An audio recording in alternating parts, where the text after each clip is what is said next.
welcome and thank you for joining this session as part of AWS Innovate Online. My name is Phil Horn. I am from a company called Steamhouse. We are an advanced AWS consulting partner.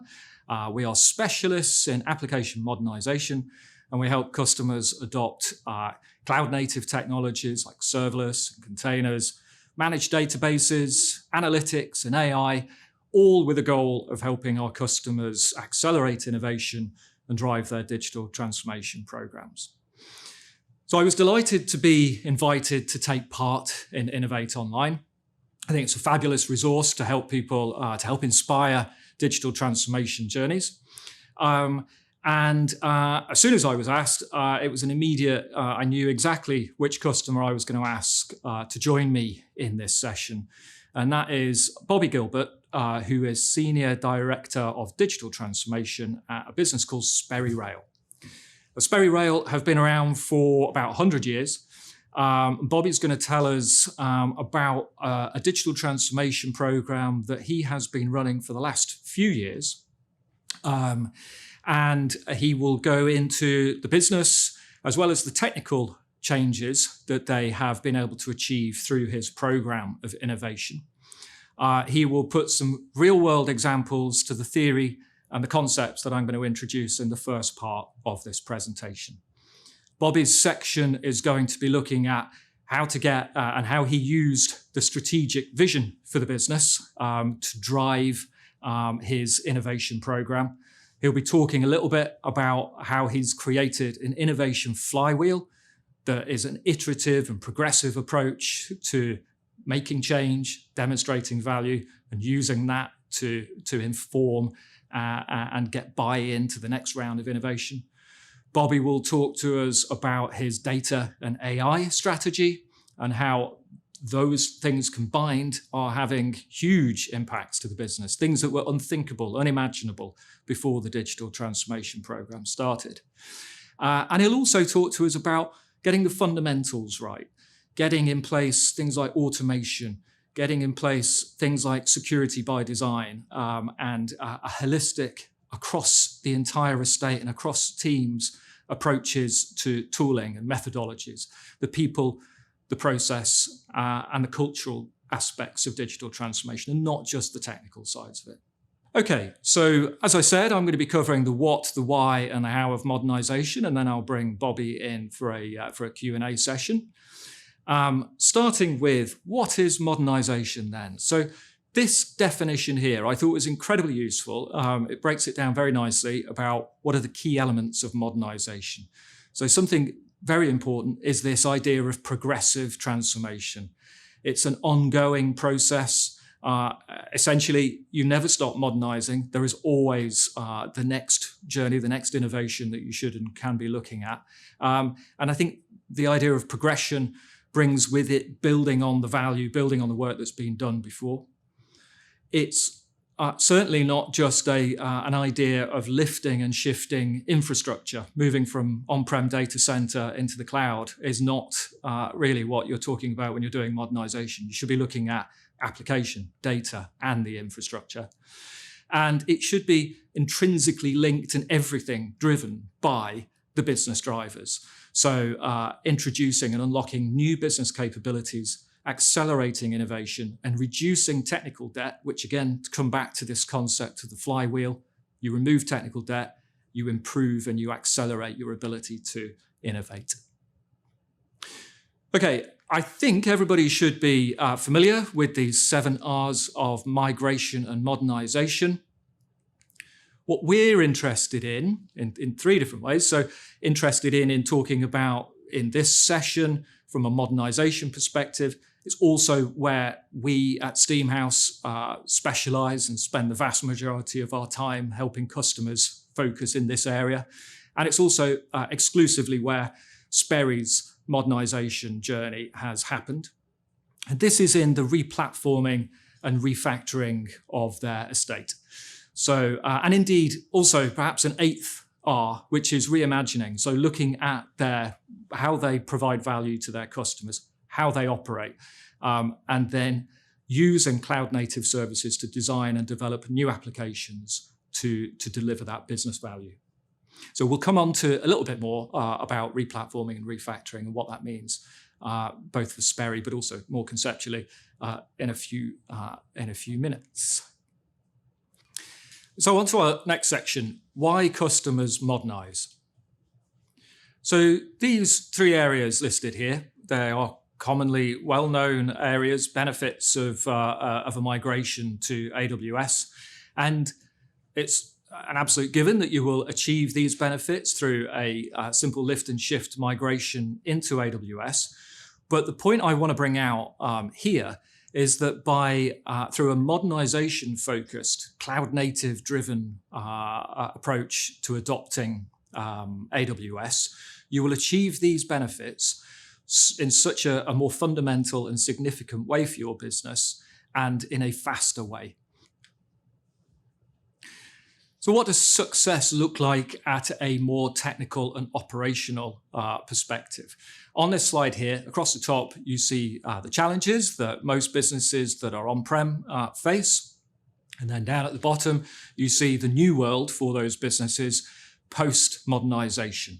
And these are not theoretical. These, we have seen it time and time again for customers where they are facing those challenges, and then post-modernization, they are achieving these benefits. Bobby will attest to this fact himself.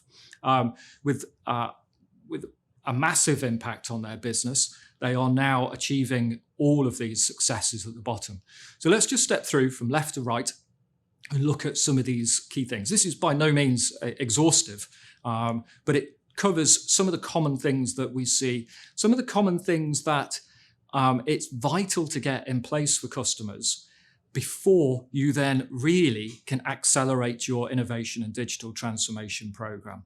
So on the left-hand side here, we've got the approaches to automation of provisioning software, automation through CI/CD pipelines and automated deployments, removing manual effort, removing the time of provisioning, removing the time of getting software through into production. Automating that also removes risks, and it exponentially increases your time to market with new products and features. Down the middle here, we've got approaches to security.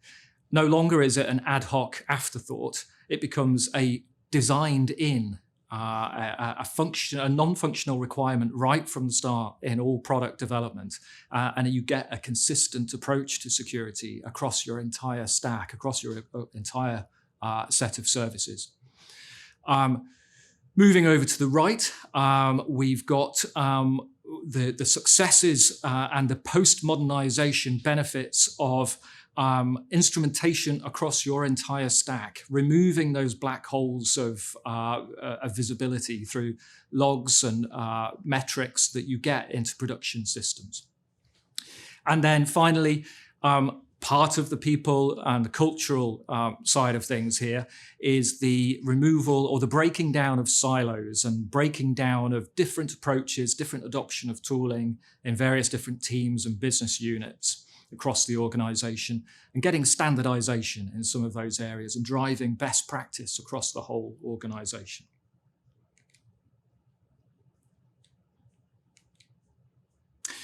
So next, we're into our final section around how customers modernize.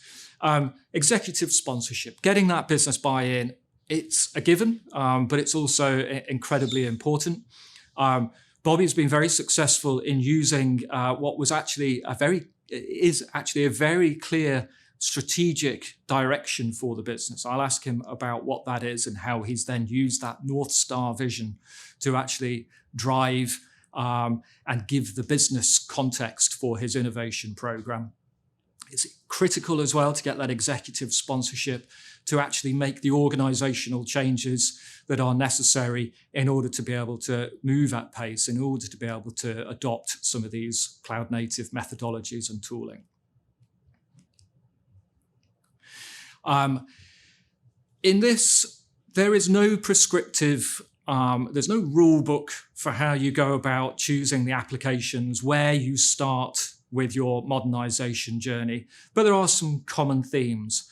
And what we've got here is some business reasons, looking at business criticality of some of the applications that you might want to pick first, customer impact, areas where you can evidence significant value and then use that value to generate interest and buy-in from the business for the next phase of innovation.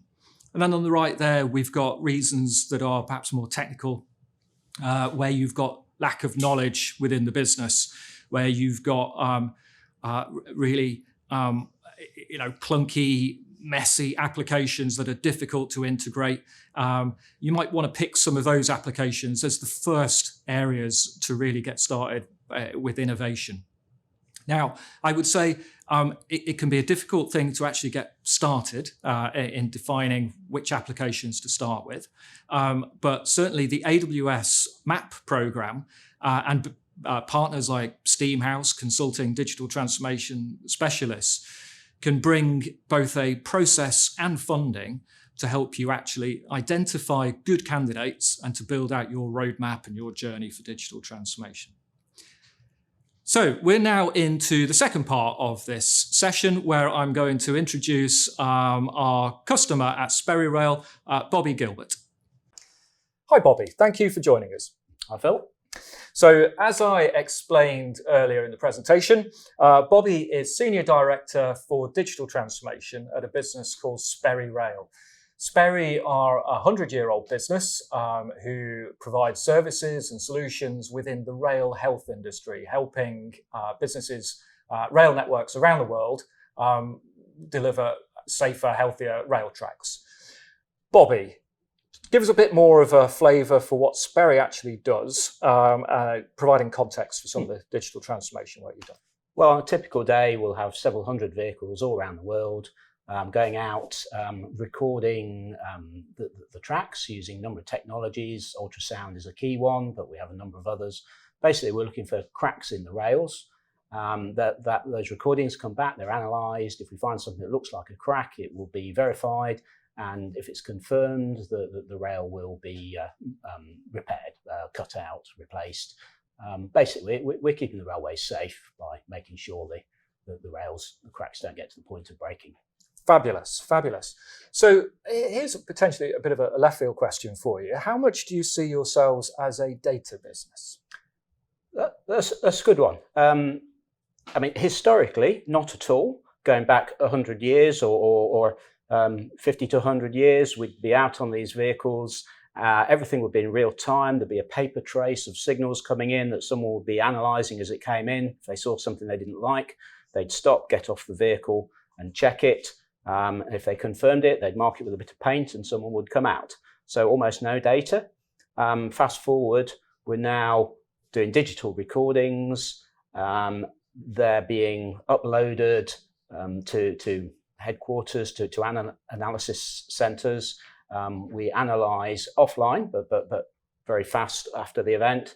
So now there's a lot of data to manage. And as we move forward, we're finding more and more uses of that data, as we'll be talking about. So it's very much an ongoing transformation. Yeah, fabulous.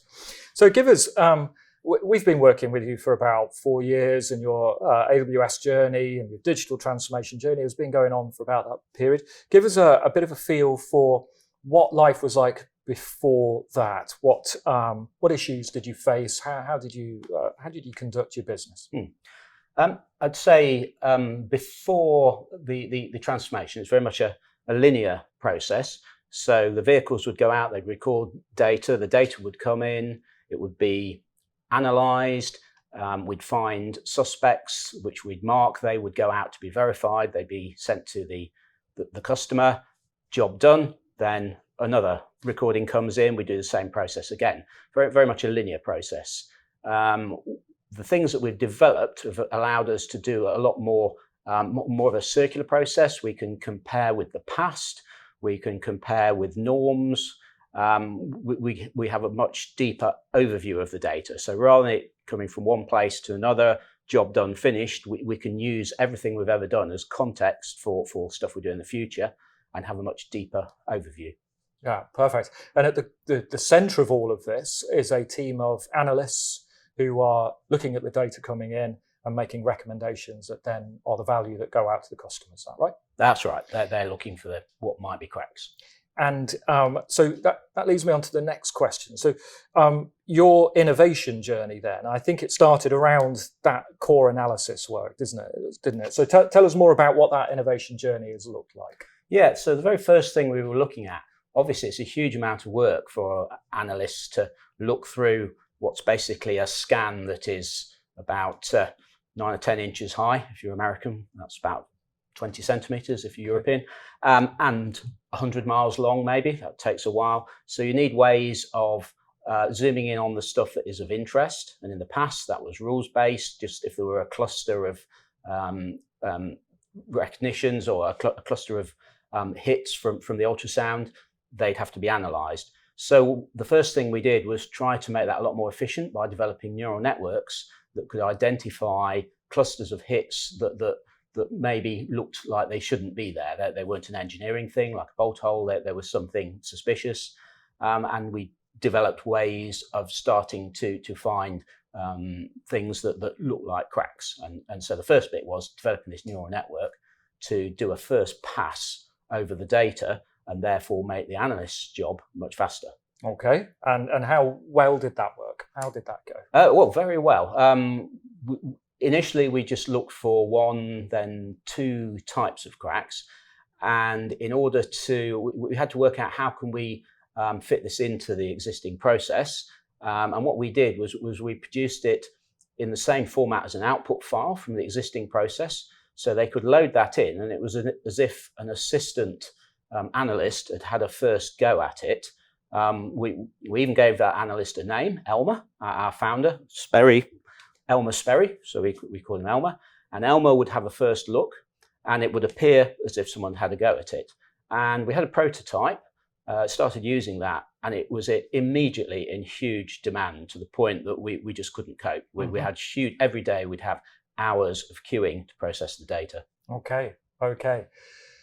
Perfect. So the next chapter in the story, then, your prototype, incredibly successful, huge business demand for it and interest in it. Actually, that's a good example. This is, I think, where, for me, you are a textbook example of how to drive innovation with this innovation flywheel approach. So tell us what happened after that then. So great success with the prototype. What next? So clearly it wasn't practical to run like that, and we had to look into how to improve it. We were approached by AWS, who suggested we do a well-architected review, and they put us in touch with you guys at Steamhouse.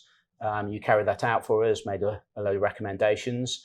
And what came out of the other end of that, going through the recommendations, we rebuilt the core processing system so that it was a microservice system, so everything could run in parallel. We didn't get the queues. It was a lot more efficient.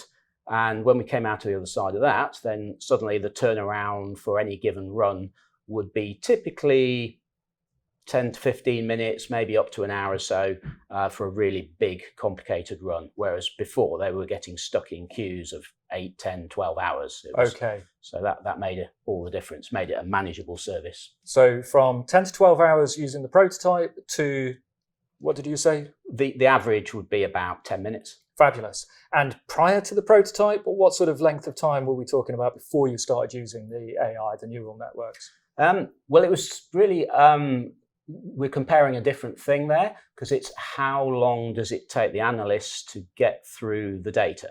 So that preparation is offline, that's happening before they start their job. But what we found was before they had Elmer doing its first check, it was taking them twice as long to get through the data because they were looking at far more bits of data they didn't need to.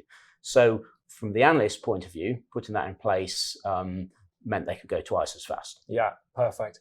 And, you know, removes human error, removes that risk there.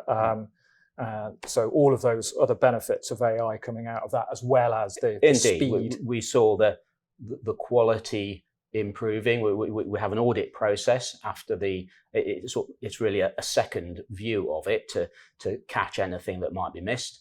And you could see straight away that was improving. There was less distraction less can't see the wood for trees situation. Yeah, perfect. Good. Okay, so you've got your flywheel spinning. Take us on to the next part of this. Where did you move to after that? So yeah, we've got that running. It's more efficient, but the thing that drives it all is data, as we said at the beginning. And you need data to train your neural networks. You need to manage all that data, corral all that data, so you can reverse engineer, you know what any neural network is built of. But then processing the results, there's lots of data coming through, and what have you processed, what haven't you? So we started building a data lake. We were using DynamoDB to store results in, Aurora to manage the process, and Parquet files in S3 with a Athena wrapper to store all the raw data in.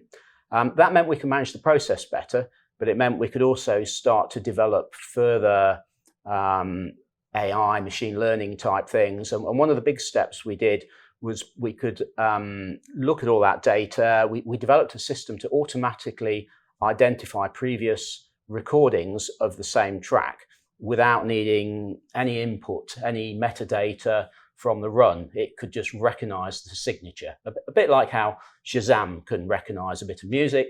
We could say, have you seen this track before? And it would go into the big data lake and it'd say, yeah, I've seen that a month ago, 2 months ago, last year, and it would find all of that. So that was a big step forward. It meant the analysts were now, it was very easy for them to not only see what was in front of them, but what was there last time, synchronized.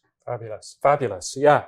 And a nice aspect or a nice touch to this, I think, is what have you called the data lake?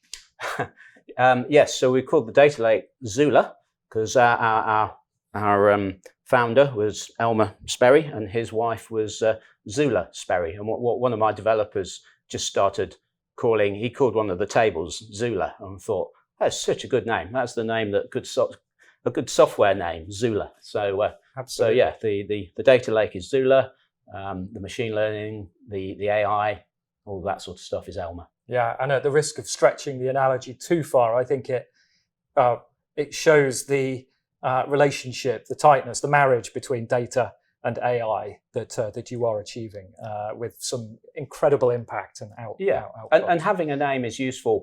Elmer has a personality. The analysts know that Elmer's really smart at this, and Elmer's still not that smart at other things. And they say, hey, Elmer's not very good at this. Can you do something about that?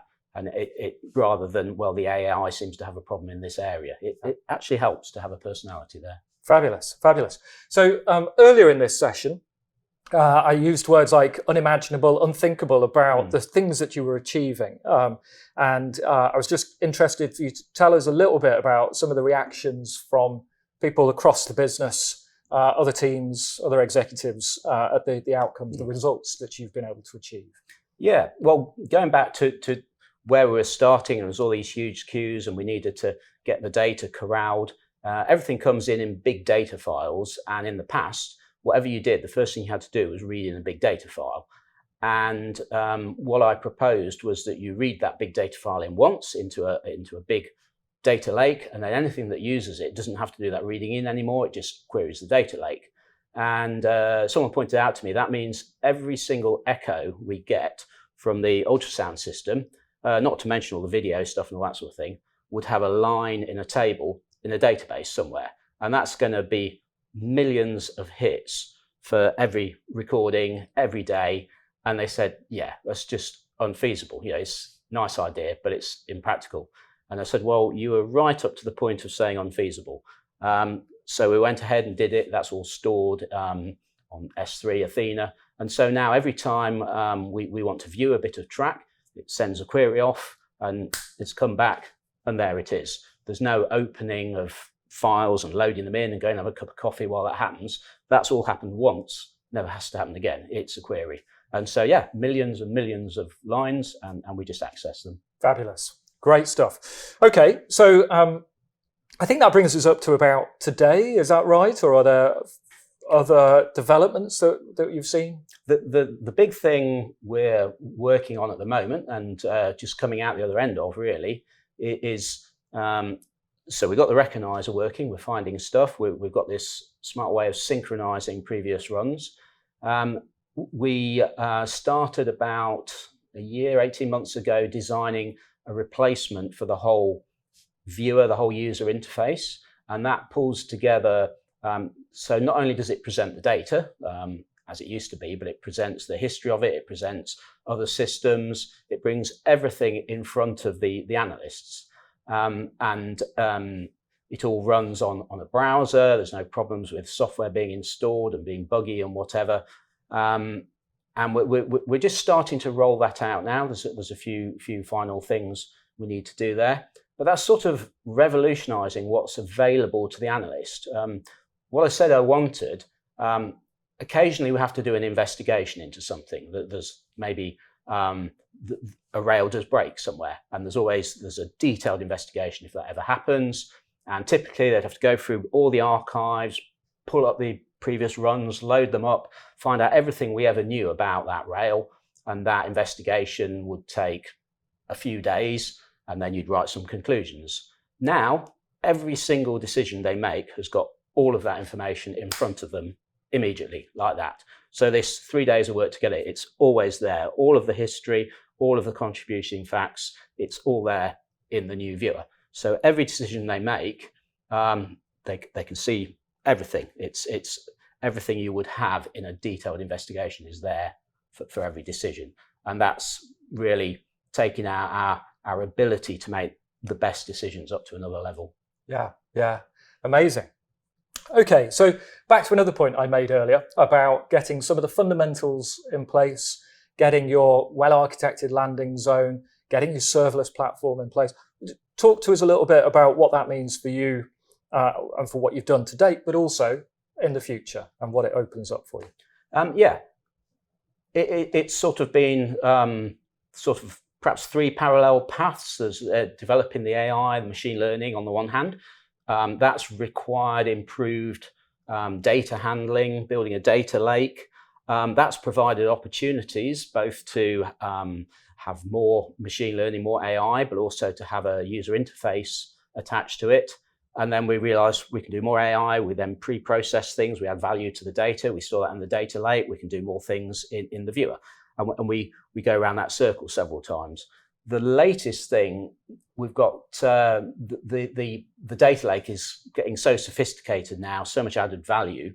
The next thing, well, we're designing at the moment that we're going to build is really a view of everything that's in the data lake. So if the view we've done at the moment is like a microscopic view of everything that matters with everything related to it in context, this is like a macro view where we can look at everything we record, everything that's in the data lake, but drawing your attention to there's a problem over here, or this looks a bit dodgy. So if it was a map of a country, it might highlight you ought to be looking here, or you ought to be looking there for whatever reason. Nice place to go on holiday, traffic problem, whatever your issue is, it can draw you in. In our case, it might be, have we got a vehicle out there recording that's running a bit noisy or something.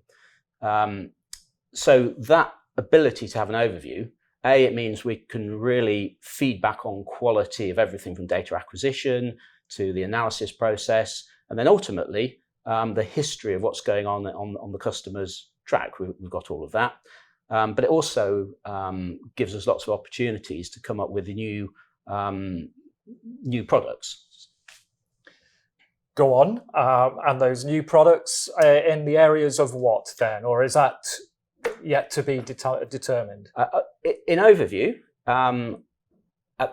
traditionally, we have, if you like, a push delivery. We go out, we measure stuff, we find stuff, we push that to the customer at the end of the day and say, these are bits of tracks that need repairing. What we're developing now is also in parallel to that, having a pull system where they can go into a portal, they can see their track, and they can pull down additional information that helps them plan their maintenance, helps them understand their railways better. So it's the new developments are sort of in that area, and it's combined with new sensor systems we've got, so we can give a fuller picture. But the data platform allows us to bring things together new technologies that we have anyway, but really see how they add value to the system, because we can show it all together. Yeah, excellent. And then final question, it's a common question. If you could go back and do things differently, what would you have done differently? And I suppose the other side of that question is, what are the key things that you would advise to the people watching this session of how to get it right first time? Yeah. I always think that question, if you ask someone directions somewhere and they say, well, if you want to get there, you don't really want to start from here. And that's often the case. And yeah, if I was doing it again, I'd like to start with better organized data. But because our history was very much data coming in from the field, we were having to develop new systems there. Arguably, we should have started by organizing all that data, getting the data lake going first. However, if we'd done that, we wouldn't have had any early fireworks, exciting things to show the stakeholders. And so it would have been harder to get the buy-in. So if the data is well organized, that speeds things up.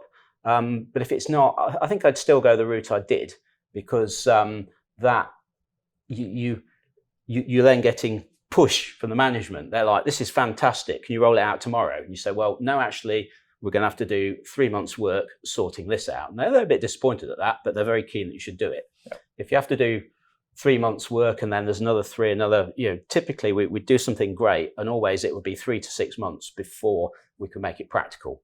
But if we've done a couple of years work doing that, I just want to got the funding. So, which is where this concept of the innovation flywheel comes in, showing fast and regular return on investment value from the things that you're doing is key to getting that flywheel turning and keeping it turning. That's right. Yeah.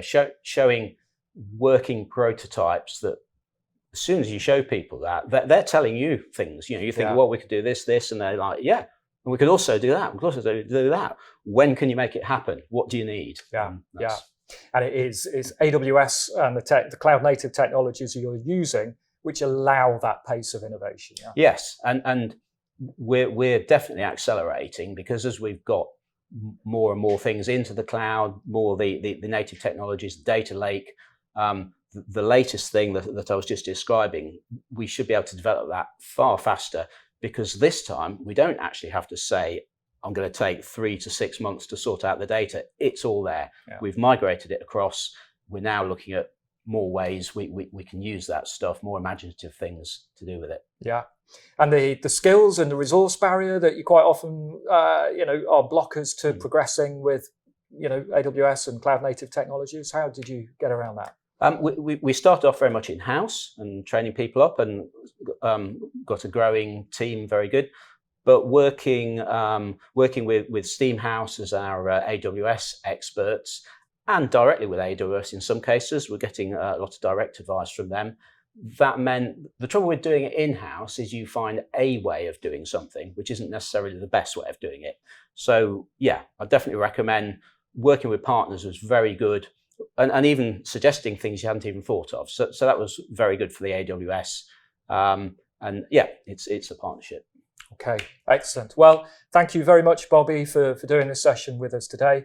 I hope everybody has found it useful. I love talking to Bobby about what he's achieving within Sperry. It's a privilege to be working with them, and the results that they're getting on an incredibly regular basis are very pleasing to see. So yeah, hope you've enjoyed the session. Thanks very much for joining. Thank you.